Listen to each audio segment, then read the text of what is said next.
देखिए, हिंदू मुस्लिम उनके लिए बहुत इजी हो जाता है हिंदुओं को बरगलाने के लिए, लेकिन इनका हिंदुत्व एक छलावा है। हमने इनको मतदान किया था, आप कानून बनाकर राम मंदिर का रास्ता करो, इन्होंने नहीं किया। इन्होंने श्रेय खाया। जिस प्रकार का पाप इन्होंने संगठित गिरोह बनाकर जो लूट की है, 1200 करोड़ की लूट की है, 1200 करोड़ की लूट है। ये हमारे शंकराचार्य को गाली बकते हैं। ये गौ हत्या से रक्त रंजित 300 करोड़ का चंदा वसूल कर अपने बैंक खाते में जमा करते हैं, और विदेशों में जाकर मेरे देश का प्रधानमंत्री छाती ठोक कर कहता है कि आज हम बीफ निर्यात में विश्व में दूसरे नंबर में। जब उन बच्चों के माँ बाप सड़क पर प्रोटेस्ट करने और सवाल करने, हक की बात करने उतरते हैं, उनको राष्ट्रद्रोही बोलते हैं। उन फटीचरों से मैं कह देना चाहता हूँ कि ये जो आपकी मानसिकता है, ये देश के लिए गाद है, देश को गाली है। तो सोनम वांगचुक कोई अपनी लड़ाई नहीं लड़ रहे हैं। मैं पूरी तरह सपोर्ट करता हूँ सोनम वांगचुक को।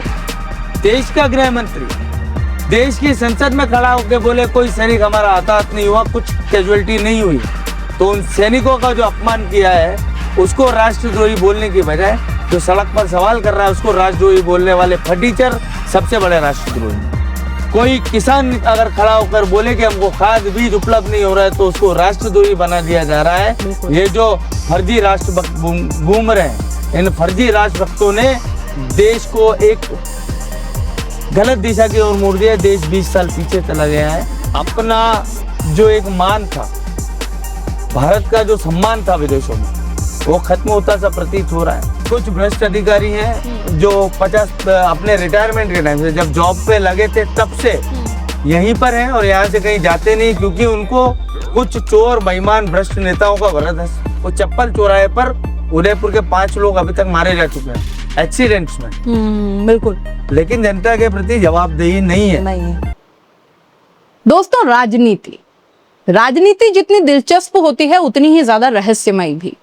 और आज के परिप्रेक्ष्य में अगर देखें तो राजनीति हो या मीडिया, सिर्फ एक चीज पर बात नहीं होती और वो है मुद्दे। यहाँ अक्सर गौण कर दिए जाते हैं, लेकिन यहाँ पर जैसा कि आप जानते हैं हमेशा बात मुद्दों की होती है। आज भी हम मुद्दों पर ही बात करेंगे। कई प्रकार के देश में इस वक्त जो कुछ चल रहा है और चलता आ रहा है, ऐसे कई मुद्दे हमारे पास हैं और आज हम उन पर खुलकर बात करेंगे। इन सभी मुद्दों पर बात करने के लिए हमारे साथ स्टूडियो में मौजूद है पंकज सुखवाल। आपका बहुत बहुत स्वागत सर। पंकज जी के बारे में बता दूं कि पहले जनता सेना से आप जुड़े हुए थे और अब आप कांग्रेस के युवा नेता के रूप में आज चल रहे हैं और काफी प्रखर होकर बहुत ही तीव्रता से हर मुद्दा उठाते हैं, बहुत ही जबरदस्त तरीके से हर मुद्दे पर अपनी बेबाक राय रखते हैं। आज तमाम मुद्दों को लेकर के बात करेंगे। पंकज जी, सबसे पहले तो जो जनता का भी सवाल है और हमारा भी आपसे सवाल है कि जनता सेना छोड़ करके, जो कि काफी टाइम से आप उससे बहुत अच्छे से आप जुड़े हुए थे, बहुत मन से हमने देखा सभी ने, और अचानक कांग्रेस में आना कैसे हुआ? ये कैसे हृदय परिवर्तन कैसे? देखिए, 2023 के लोकसभा चुनाव के दौरान हमारे वरिष्ठ नेता, अब पार्टी के नेता महाराज रणधीर सिंह जी बिंडर ने पार्टी का विलय भारतीय जनता पार्टी में कर लिया। लेकिन मैं 2018 से भारतीय जनता की पार्टी की विचारधारा से इत्तेफाक नहीं रख रहा था। जो कि ये वादे करके आए थे उनसे पूरी तरह मुकर गए और जनता को अंगूठा दिखा दिया इन लोगों ने। तो मैं वैचारिक विवेक एक रखता हूँ और अंतरात्मा से निरंतर बात करते रहता हूँ कि क्या अपन ये जो कर रहे हैं, क्या ये न्यायोचित है, क्या ये सही है। तो एक कॉन्ट्राडिक्शन मेरे मन में था। तो मैंने जनता सेना के साथ भारतीय जनता पार्टी में जाना नहीं स्वीकार किया। बहुत सारे लोग थे मेरे साथ शहर इकाई के, उन लोगों ने मेरे साथ कांग्रेस को ज्वाइन किया। विचारधारा की बात है राजनीति, और विचारधारा पे ही चलती है। जहाँ विचारधारा मैच नहीं हुई तो नहीं गए, सीधी सी बात।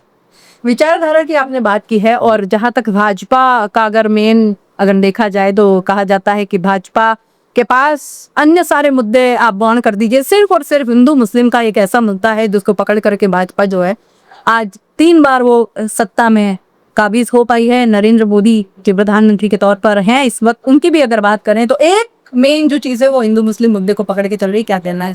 देखिए, हिंदू मुस्लिम उनके लिए बहुत इजी हो जाता है हिंदुओं को बरगलाने के लिए, लेकिन इनका हिंदुत्व एक छलावा है, झूठ है। 2014 के समय भारत के करोड़ों हिंदू मतदाताओं ने इनको क्लियर मैंडेट दिया, 372 प्लस इनके पास सीटें थी। तब इन्होंने रामलला के लिए कानून नहीं बनाया, तब इन्होंने ट्रिपल तलाक बनाया, जो 500 वर्ष 492 वर्ष हिंदू समाज इंतजार कर रहा था। 2019 के लोकसभा चुनाव तक भी रामलला तंबू में बैठे रहे। हमने इनको मतदान किया था, आप कानून बनाकर राम मंदिर का रास्ता करो, इन्होंने नहीं किया। इन्होंने श्रेय खाया महंत अवैधनाथ, रामविलास वेदांती, रामलला विराजमान, निर्मोही अखाड़ा और वर्तमान में जो शंकराचार्य जी, अभिमुक्तेश्वरानंद जी, इन लोगों ने 100 साल नीचे की कोर्ट से सुप्रीम कोर्ट तक रामलला की लड़ाई लड़ी। लेकिन जब कोर्ट के माध्यम से मंदिर निर्माण का मार्ग प्रशस्त हुआ तो सबसे पहले इन सबको परिदृश्य से गायब किया गया। इनके कहीं नामों का उल्लेख नहीं होता है जिन लोगों ने लड़ाई लड़ी। केवल नरेंद्र मोदी जी अपनी छवि चमकाने के लिए, फोटो खिंचवाने के लिए अकेले अधूरे विग्रह में, और जो एक्चुअल मूर्ति रामलला की थी वो वहाँ नहीं थी। एक शिल्पकार से मूर्ति बनाकर रामलला सुंदर थे, प्रभु बाल स्वरूप में थे।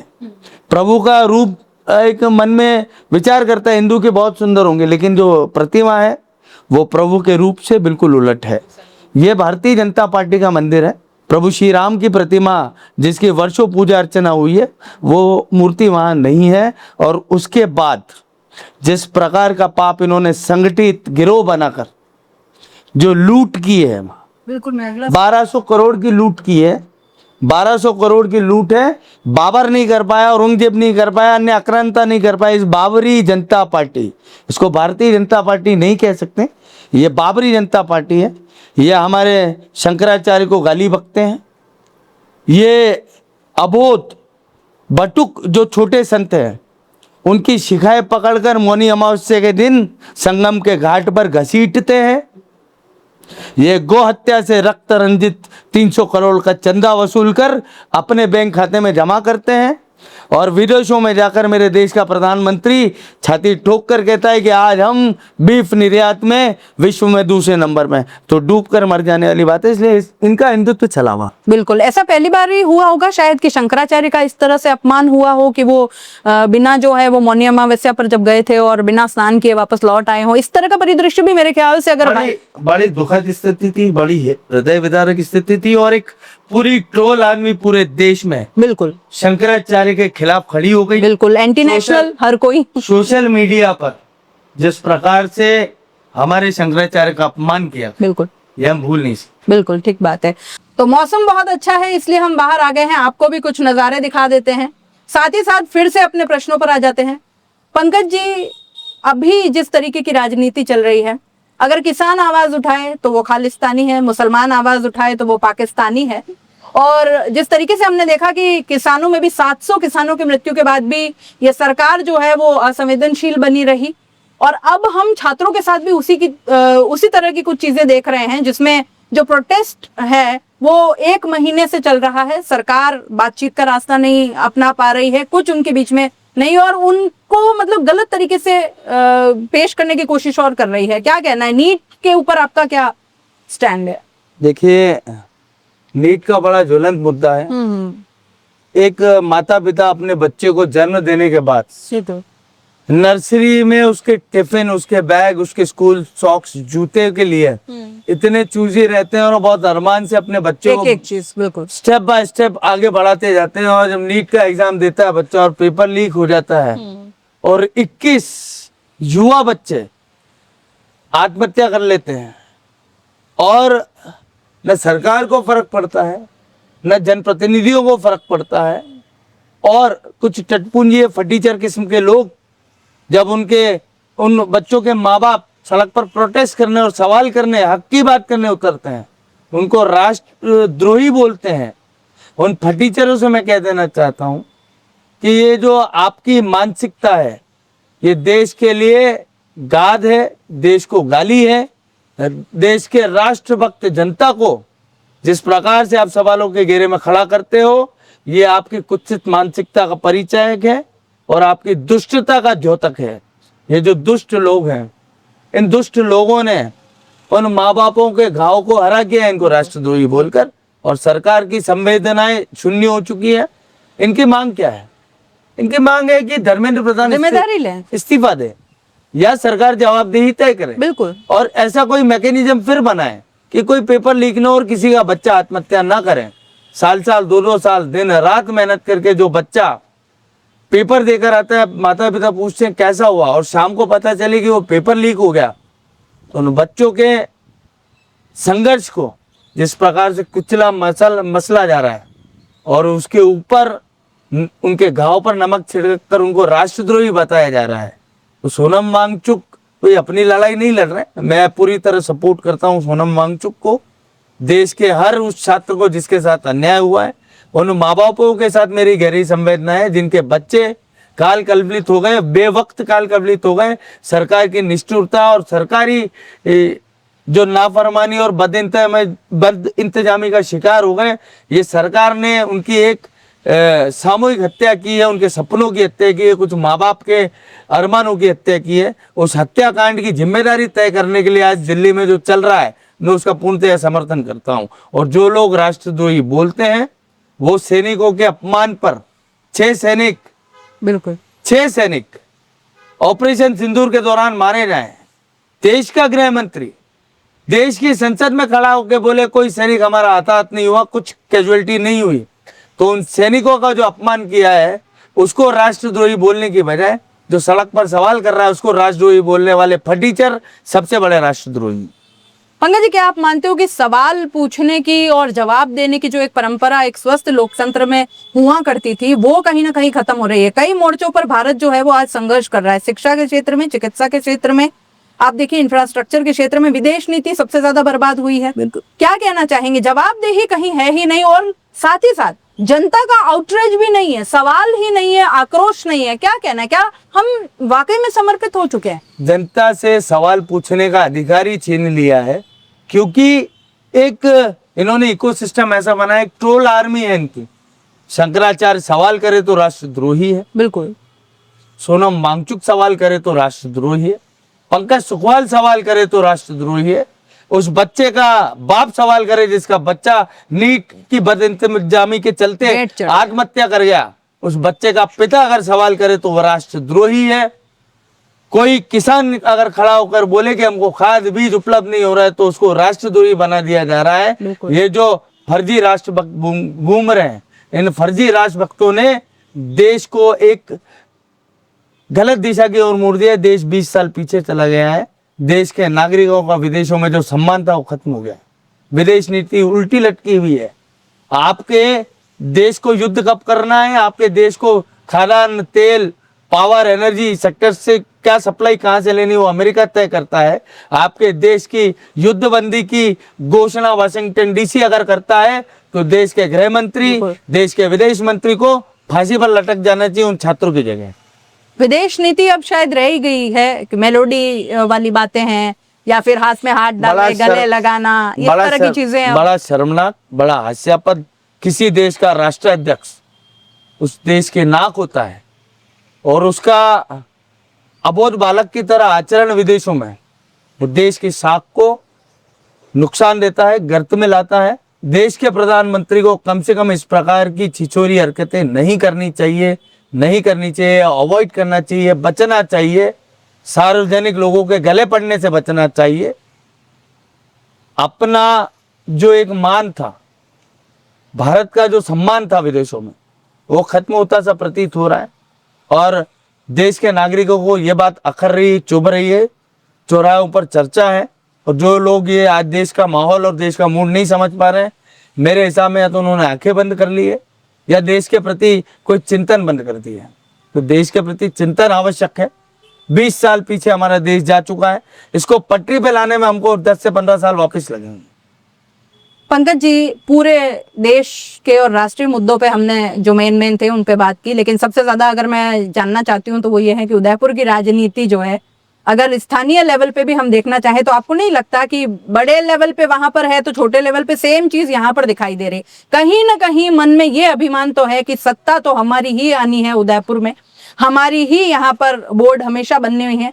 और जब ये किसी के मन में हो जाता है कि चाहे हम काम करें या ना करें, उदयपुर की जनता को हम कोई सुविधाएं दें या ना दें, सड़कें हम सही दें ना दें, पानी वगैरह हर सफाई, आप जानते हैं क्या स्थिति है स्वच्छता, उसमें भी रैंक हमारी, तो बोर्ड जब हमारा ही बनना है तो हम काम क्यों करें? इस तरह की कोई मनस्थिति आपको दिखाई देती है यहाँ पर? देखिए 30 साल से एक संगठित गिरोह एक्टिव हो चुका है नगर निगम में। कुछ भ्रष्ट अधिकारी हैं जो 50 अपने रिटायरमेंट के टाइम से जब जॉब पे लगे थे तब से यहीं पर हैं और यहाँ से कहीं जाते नहीं, क्योंकि उनको कुछ चोर बेईमान भ्रष्ट नेताओं का वरद हस्त प्राप्त है। जनता के काम उनको करने नहीं है, बेवजह के काम करने हैं। आयल नदी के अंदर गार्डन बनाना है, बह जाए तो फिर बनाना है, ऐसे लगा देनी है जी, पेड़ लगाने हैं, पौधे लगाने के लिए नदी के किनारे नहीं लगाने, उनको नदी के बीच में लगाने हैं। नदी के अंदर टॉयलेट बनाना है महंगा, उसको तोड़ देना है। कमल तलई जो नेचुरल फ्लो है उसपे सीमेंटेड मार्बल बिछाना है। बिल्कुल इस प्रकार के जो सूरजपोल चौराहा क्यों बोल जाते हैं? चप्पल चौराहा, उसको सूरजपोल चौराहा नहीं, चप्पल चौराहा है वो चप्पल चौराहे पर उदयपुर के 5 लोग अभी तक मारे जा चुके हैं एक्सीडेंट्स में। बिल्कुल। लेकिन जनता के प्रति जवाबदेही नहीं है। नहीं है। आप ये मान के चलिए कि कुछ हजूरियां हैं, जनप्रतिनिधि भी जयपुर के हजूरी हैं, उदयपुर के लिए आवाज बुलंद नहीं कर सकते, उनमें कुव्वत नहीं है आयल का काम करवा ले। मैं डंके की चोट कहता हूँ, ताराचंद जी जैन में कुव्वत नहीं है, फूल सिंह मीणा ग्रामीण विधायक में कोई कुव्वत नहीं है। यहाँ की प्रतिभाएं गुजरात में जाके ठामड़े माज रही है। यहाँ पे हमारे पास हिंदुस्तान जिंक है, जावर माइंस है, सीमेंट फैक्ट्रीज है। क्या किसी स्थानीय की नौकरी की पैरवी की बात की इन्होंने? इन मुद्दों को लाते ही नहीं है कभी। क्या सड़क पर चलने वालों की चिंता की कि खड्डे नहीं है, सड़कें नहीं है, डामर चलाने को पैसा नहीं है? आप उपनगरीय क्षेत्र में ढंग से आपका कैमरा ले जाकर कुछ न बोले, सिर्फ कैमरा वीडियोग्राफी कीजिए। बिल्कुल। गली गली कॉलोनी कॉलोनी घर के बाहर खड्डे खुदे हुए हैं। 1.5 साल से 2-2 साल से जनता ने सड़कें नहीं देखी, वहां धूल खा रहे हैं, अपने घर के रंग रोगन करवा रहे हैं अपने पैसे से। सड़कों पे गाड़ियों के शॉकर खराब हो रहे हैं, सस्पेंशन खराब हो रहे हैं, डेली स्लिप डिस्क की बीमारियां बढ़ती जा रही है बुजुर्ग लोगों में। लेकिन उसका एक ही निदान है, भ्रष्टाचार को भगा दे। लेकिन इनकी हवस, इनकी भूख उदयपुर खा जाने की है। लेकिन हम लोग आपसे वादा करते हैं, इस बार उदयपुर के जो बेटे हैं उन्होंने तय किया है, मैंने तय किया है कि मैं जन जागरण के लिए अकेला निकलूंगा। मेरी तरह बहुत सारे लोग हैं जो ये बात मानते हैं कि उदयपुर बहुत बहुत समृद्ध हो सकता है, उदयपुर में बहुत संभावनाएं हैं, उदयपुर में नए टूरिस्ट डेस्टिनेशन ओपन होने चाहिए, उतनी प्रॉपर संभावनाएं। लेकिन they are the people who are running Udaipur, they are good for nothing, they are busy without business. केवल केवल केवल मन में एक मक्कारी है कि आज ये नाली खुदे, इसको तोड़े, इसके कमीशन का कितना पैसा मेरे पास आ रहा है। उस बंदरबाट में अगर नेता व्यस्त हो जाएगा तो जनता की बात कौन करेगी?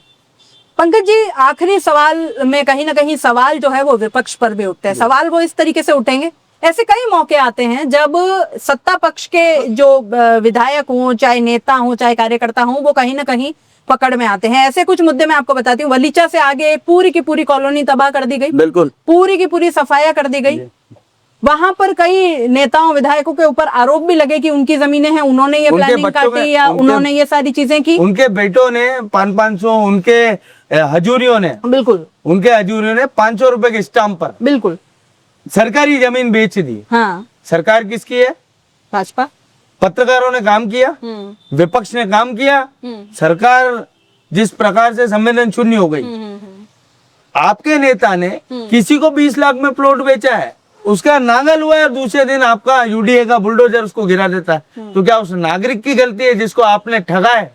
ये सरकारी ठग विद्या है। मेरा सवाल, क्या कारण मेरा नहीं? सवाल मैं ये था, एक चीज और सुनिए, मेरा सवाल मैं स्थानीय विधायक से पूछूं, जिस जगह आपने वो अवैध कॉलोनी बसाई, क्या उसको वैध बनाने के लिए पानी की टंकी दी क्या?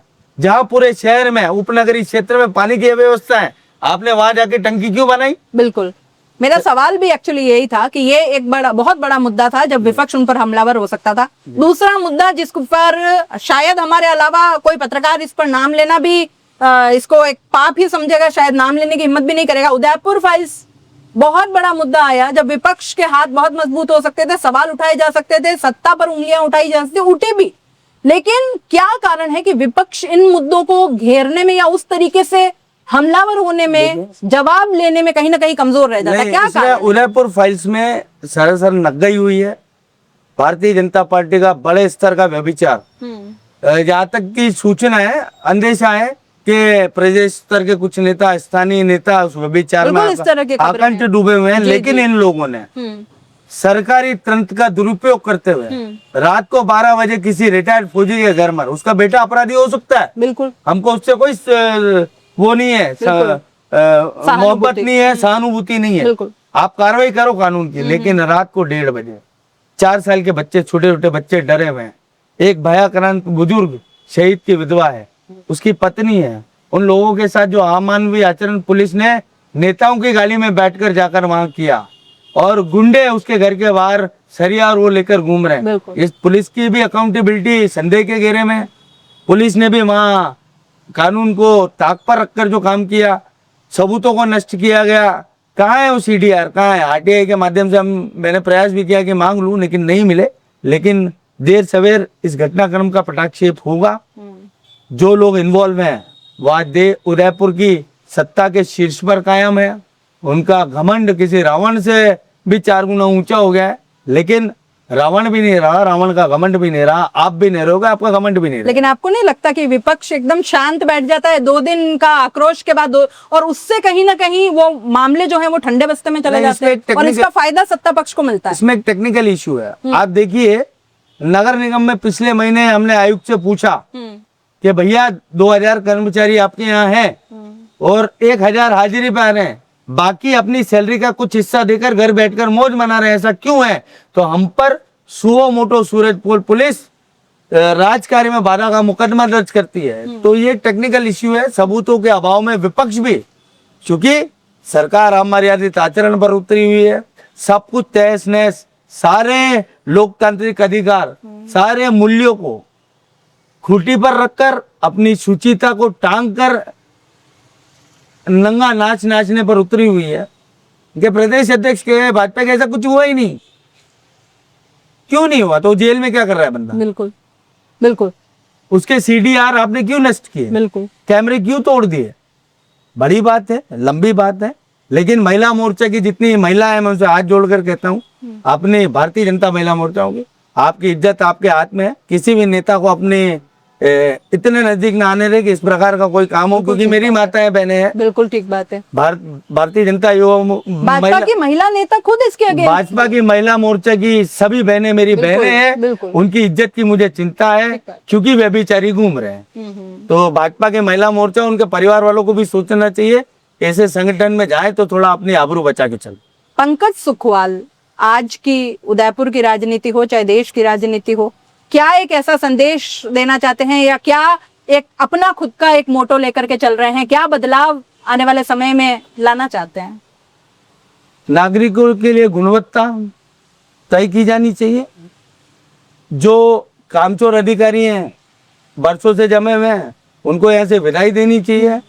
नया व्यक्ति रिक्रूट करके उसकी अकाउंटेबिलिटी तय करके और डे टू डे बेसिस पे एनालिसिस होना चाहिए कि जनता के लिए आपने इस महीने क्या डिलीवर किया है। गोल शीट होनी चाहिए, पाइपलाइन होनी चाहिए, वो करना बेहद आवश्यक है। अगर वो किया तो उदयपुर की स्थिति सुधरेगी। भ्रष्टाचारियों को भ्रष्टाचारी और चोरों को चोर कहने की आदत डालनी पड़ेगी, वरना सत्ता निरंकुश हो गई है।